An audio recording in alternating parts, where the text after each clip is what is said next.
ہفتے میں ایک دفعہ آپ پانی لگا سکتے ہیں، لیکن پانی آپ نے اتنا لگانا ہے کہ سطح زمین سے 3 فیٹ نیچے تک آپ کے پاس نمی موجود ہو اور ہر وقت موجود ہو۔ اس کے بعد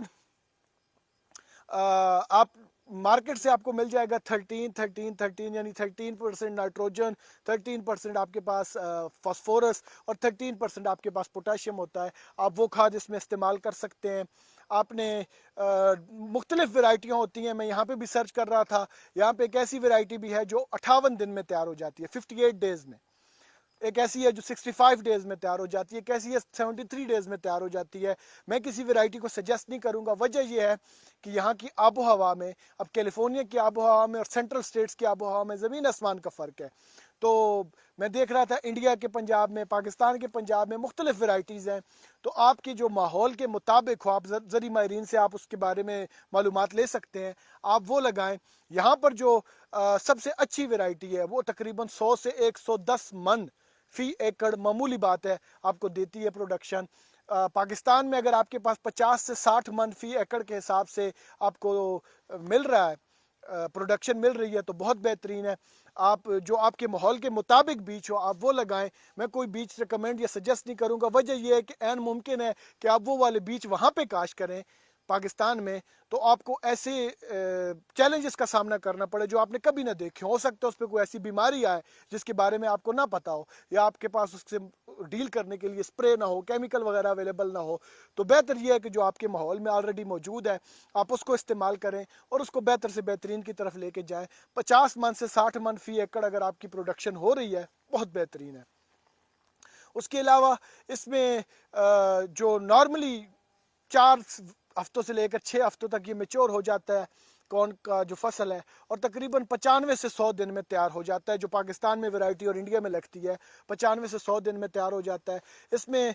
سب سے جو مین چیز ہے وہ ہے پانی، اور پانی کا خیال رکھنے کے لیے اگر آپ کے پاس پانی وافر مقدار میں موجود ہے زمین میں تو آپ اس کو استعمال کریں، لیکن فلڈ اریگیشن میں یہ ہوتا ہے کہ ہم پانی کا بہت زیادہ ضیاع کر دیتے ہیں۔ تو میں یہ ریکمینڈ کروں گا آپ کو کہ اگر آپ کے پاس انشاءاللہ میں دکھاؤں گا بھی ایک ویڈیو میں کہ اسپرنکل اریگیشن سسٹم ہمارے یہاں ایک جگہ پہ ہم نے لگا رکھا ہے الفافا کے لیے، تو میں آپ کو دکھاؤں گا کہ آپ پرماننٹلی اس کو اپنی فیلڈ میں انسٹال کر سکتے ہیں اور وہ آپ کے پانی کا مسئلہ حل کر دے گا۔ اور نہیں تو فلڈ اریگیشن سسٹم ایک آپ کے پاس آپشن ہے، آپ نے زیادہ سے زیادہ اس کو پانی لگانا ہے، 90 دن 95 دن 100 دن میں آپ کے پاس تیار ہو جائے گی۔ میں ہائیلی ریکمینڈ کروں گا آپ کے لیے کون، وجہ یہ ہے کہ پاکستان میں ہمارے یہاں ہمارے بڑے جو تھے وہ گندم کا آٹا، اور جب گندم نہیں ہوتی تھی تو وہ مکئی کے آٹے کو بھی گندم کے آٹے کے طور پر ریپلیس کر دیتے تھے۔ تو اس میں یہ ہے کہ آپ نے 3 چیزیں آپ کو مل جاتی ہیں، ایک تو آپ کو گھاس مل جاتا ہے گائے کے لیے، جانوروں کے لیے، دوسرا آپ کو مکئی کا جو بیج ہے آپ اس سے تیل نکال سکتے ہیں اور وہ تیل کوکنگ آئل کے طور پر استعمال کر سکتے ہیں، اور تیسرا مکئی کی بیج سے آپ کو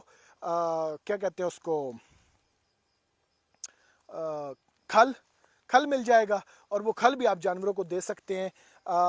بیسٹ آپشن ہے بجائے اس کے کہ آپ نیپرا گراس اور دیگر جو گھاس وغیرہ آپ وہ اگائیں، مکئی اس سے بہتر آپشن ہے، 3 مہینے میں تیار ہو جاتا ہے۔ ایک چیز کا خیال آپ نے رکھنا ہے وہ یہ ہے کہ مکئی کی کاشت کریں تو روٹیٹ کریں کراپ کو، یعنی مکئی اور گندم یا کسی اور چیز کے ساتھ آپ اس کو روٹیٹ کریں۔ ایک زمین میں لگاتار مکئی لگانے سے اس کی پیداوار میں فرق پڑ سکتا ہے، تو آپ کراپ روٹیشن کا یہ استعمال کریں۔ دوسرا یہ ہے کہ اس کے پانی کا خیال رکھیں، اور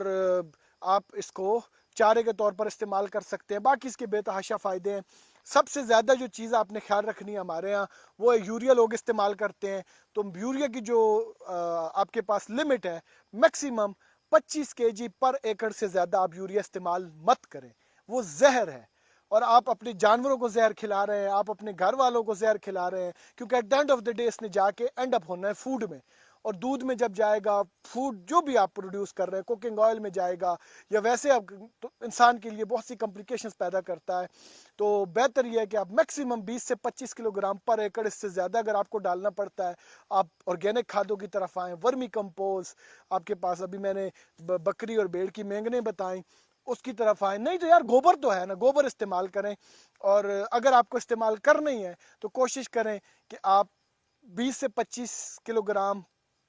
یوریا آپ استعمال کریں۔ اور اس کے علاوہ 13 ایک آپ کے پاس ہے. یہ جو کراپ ہے اسے نائٹروجن چاہیے ہوتی ہے آگے بڑھنے کے لیے, ہوا سے بھی اسے نائٹروجن ملتا ہے. اور جو میں نے ابھی آپ کو کھادیں بتائی ہیں جس میں بکری اور بھیڑ کی مینگنیں, وہاں بھی نائٹروجن فیکٹر ہائی ہے.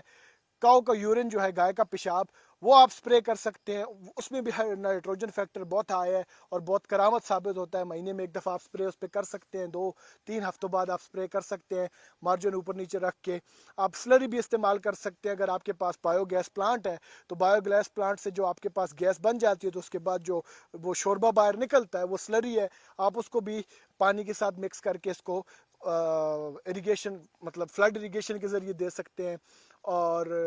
باقی سادہ سی فصل ہے, کوئی اتنی کمپلیکیٹڈ نہیں ہے, ہر بندہ پاکستان میں تقریباً زیادہ تر علاقوں میں لگائی جاتی ہے, تو ایک اچھی منافع بخش چیز ہے, آپ لگائیں. اس کے متبادل جو گھاس وغیرہ ہیں اس سے آپ پرہیز کریں, اور یہ ایک بیسٹ آپشن ہے جو آپ آٹے کے طور پر بھی اس کو استعمال کر سکتے ہیں, تیل کے طور پر بھی استعمال کر سکتے ہیں, اور گھاس تو یہ ہے ہی ہے. آج کے لیے اتنا ہی, ملتے ہیں اگلی ویڈیو میں. تب تک کے لیے اپنا اور اپنے پیاروں کا خیال رکھیے گا, ہمارے اس چینل کا بھی. اللہ حافظ.